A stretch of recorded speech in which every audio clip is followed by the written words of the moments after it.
Lecture de la Bible. Lecture choisie, lecture associée et leur vue d'ensemble tirée de la Bible Vie Nouvelle, version second 21.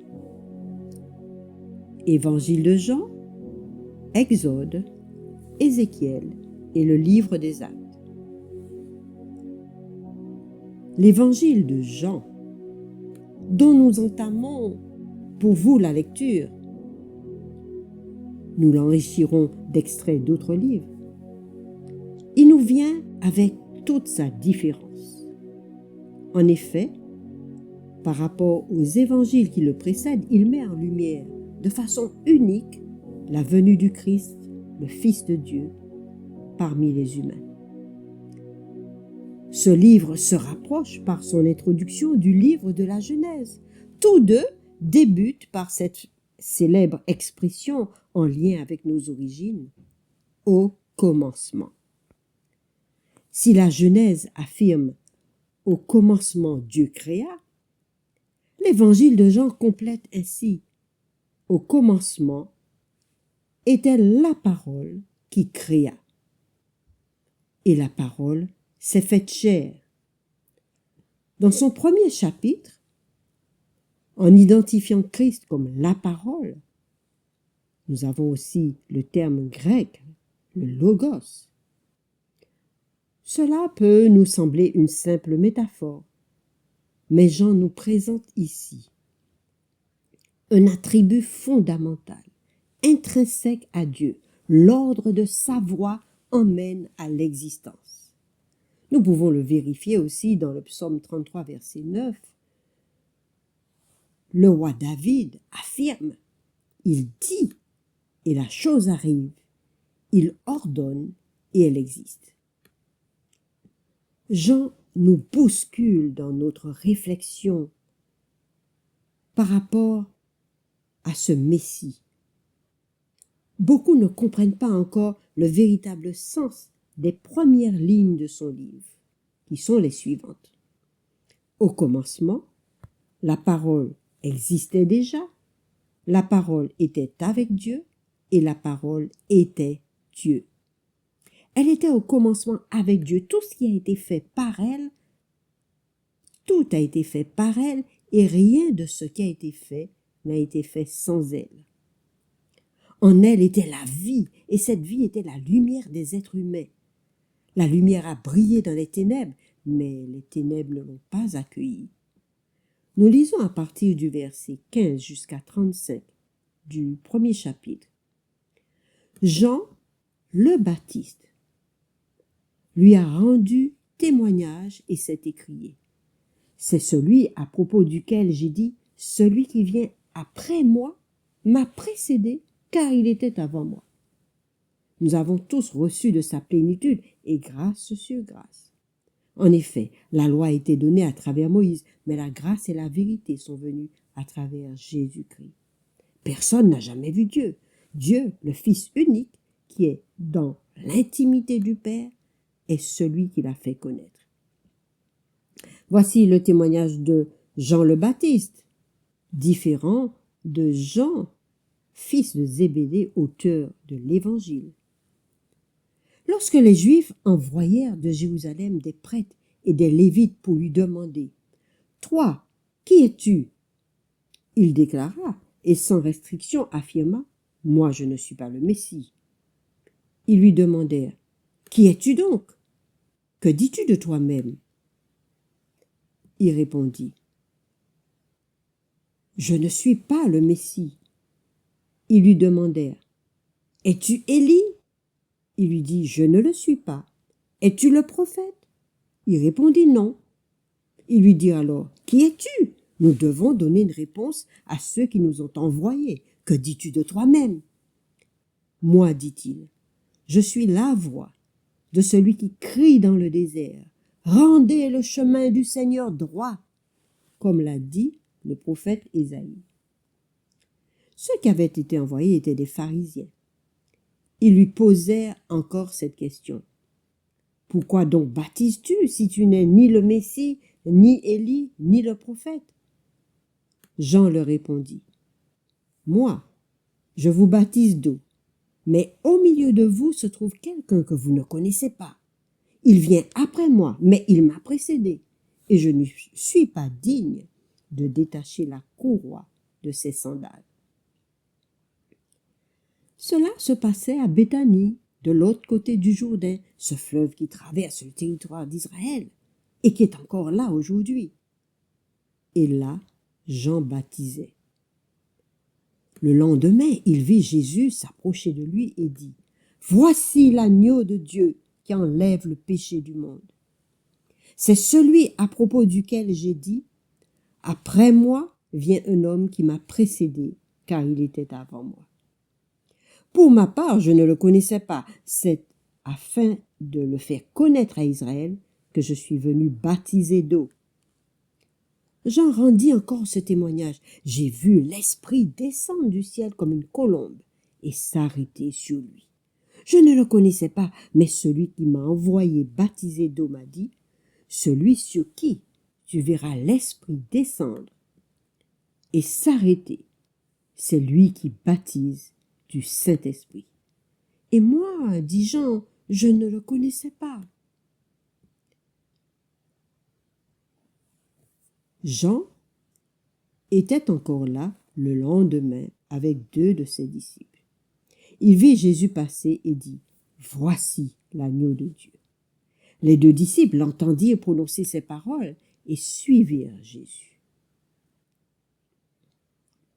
Nous lirons dans le livre d'Exode, chapitre 12, versets 1 à 11. L'Éternel dit à Moïse et à Aaron, alors qu'ils étaient en Égypte, la veille de leur sortie d'Égypte à la tête du peuple d'Israël : « Ce mois-ci sera pour vous le premier des mois. Vous le considérerez comme le premier des mois de l'année. Transmettez mes instructions à toute l'assemblée d'Israël. Le 10e jour de ce mois, on prendra un agneau pour chaque famille, un agneau pour chaque maison. Si la maison est trop peu nombreuse pour un agneau, on le partagera avec le plus proche voisin en fonction du nombre de personnes. Vous estimerez le nombre de personnes pour l'agneau d'après la part que chacun peut en manger. Ce sera un agneau sans défaut, mâle, âgé d'1 an. Vous pourrez prendre un agneau ou un chevreau. Vous le garderez jusqu'au 14e jour de ce mois, où toute l'assemblée d'Israël le sacrifiera au coucher du soleil. On prendra de son sang et on en mettra sur les 2 poteaux et sur le linteau de la porte des maisons où on le mangera. Cette nuit même, on mangera sa viande rôtie au feu. On la mangera avec des pains sans levain et des herbes amères. Quand vous le mangerez, vous aurez une ceinture à la taille, vos sandales aux pieds, votre bâton à la main. Vous le mangerez rapidement. C'est la Pâque de l'Éternel. Une fois que vous serez rentrés dans le pays que l'Éternel vous donnera, conformément à sa promesse, vous observerez ce rite. Nous trouvons ceci du verset 25 jusqu'au verset 27. Et lorsque vos enfants vous demanderont « Que signifie ce rite pour vous ?» vous répondrez « C'est le sacrifice de la Pâque en l'honneur de l'Éternel. » Le peuple s'inclina et adora. Vous respecterez cela comme une prescription valable pour vous et pour vos descendants à perpétuité. Voilà un rituel donné par Dieu en amont de la venue du Christ. Ézéchiel chapitre 46, 13 à 15 nous rapporte que ce même rituel a traversé les siècles.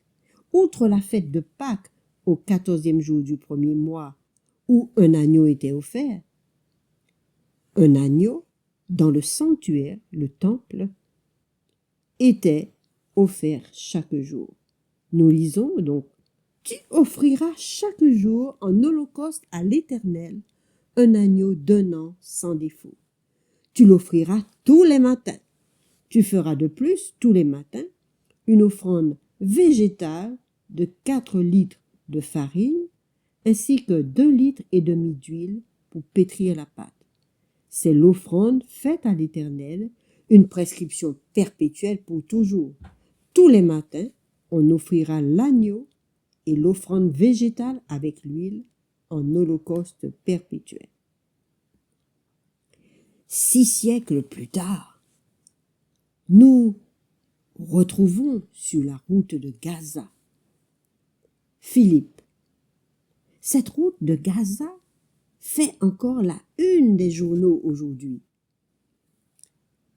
Un ange du Seigneur s'adressa à Philippe en disant « Lève-toi et va en direction du sud sur le chemin qui descend de Jérusalem à Gaza, celui qui est désert. » Philippe se leva et partit. Or, un eunuque éthiopien, haut fonctionnaire de Candace, la reine d'Éthiopie, et administrateur de tous ses trésors, était venu à Jérusalem pour adorer et il repartait assis sur son char et il lisait le prophète Ésaïe.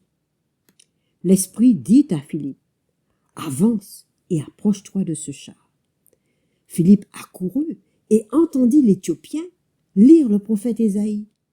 Il lui dit, « Comprends-tu ce que tu lis ?» L'homme répondit, « Comment le pourrais-je si personne ne me l'explique ?» Et invitant Philippe à monter et à s'asseoir avec lui, Philippe lui expliqua le passage de l'Écriture qu'il lisait et qui était celui-ci. Il a été conduit comme une brebis à l'abattoir, et pareil à un agneau muet devant celui qui le tond, il n'a pas ouvert la bouche. Dans son humiliation, la justice lui a été refusée. Et sa génération, qui en parlera? En effet, sa vie a été supprimée de la terre. L'eunuque dit à Philippe, « Je t'en prie, à propos de qui le prophète dit-il cela? Est-ce à propos de lui-même ou de quelqu'un d'autre ?» Et Philippe prit la parole. En partant de ce texte de l'Écriture d'Ésaïe 53, il lui annonça la bonne nouvelle de Jésus. Comme ils continuaient leur chemin, ils arrivèrent à un point d'eau. L'eunuque dit, « Voici de l'eau. Qu'est-ce qui empêche que je sois baptisé ?» Philippe lui dit, « Si tu crois de tout ton cœur, cela est possible. » L'eunuque répondit, « Je crois que Jésus est le Fils de Dieu. » Il fit arrêter le char. Philippe et l'eunuque descendirent tous les deux dans l'eau, et Philippe baptisa l'eunuque. Quand ils furent sortis de l'eau, l'Esprit du Seigneur enleva Philippe, et l'eunuque ne le vit plus. Il poursuivit sa route, tout joyeux. Un autre appel du Christ fait allusion à l'agneau de Dieu. Il dit ceci dans 1 Corinthiens chapitre 5 verset 7, nous invitant à laisser de côté toutes nos croyances qui sont en quelque sorte une pâte, un pain, le pain de notre existence, avec du levain, et qui peut être aujourd'hui une pâte nouvelle, sans levain, comme à la fête de Pâques. Une intelligence sans obstacle et prête à comprendre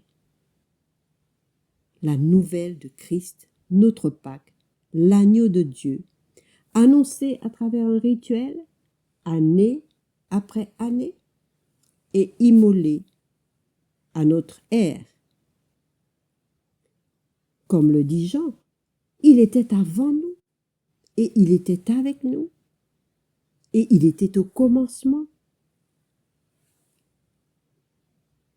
Le Fils de Dieu est toujours désireux de nous sauver aujourd'hui en tenant compte de la trace de son sang, non sur nos maisons, mais dans nos cœurs. Soyons certains d'avoir, comme Jean le Baptiste, des indices sur la divinité de celui qui était, qui est et qui vient. Nous aurons des indices nous permettant de résoudre l'équation de son existence d'égalité avec le Père. Celui-ci, déclara le Père, est mon Fils bien-aimé, en qui j'ai mis toute mon affection. Écoutez-le, nous dit-il. Sommes-nous prêts à l'écouter et, comme les disciples de Jean le Baptiste, à le suivre? Car c'est l'agneau de Dieu qui ôte le péché du monde.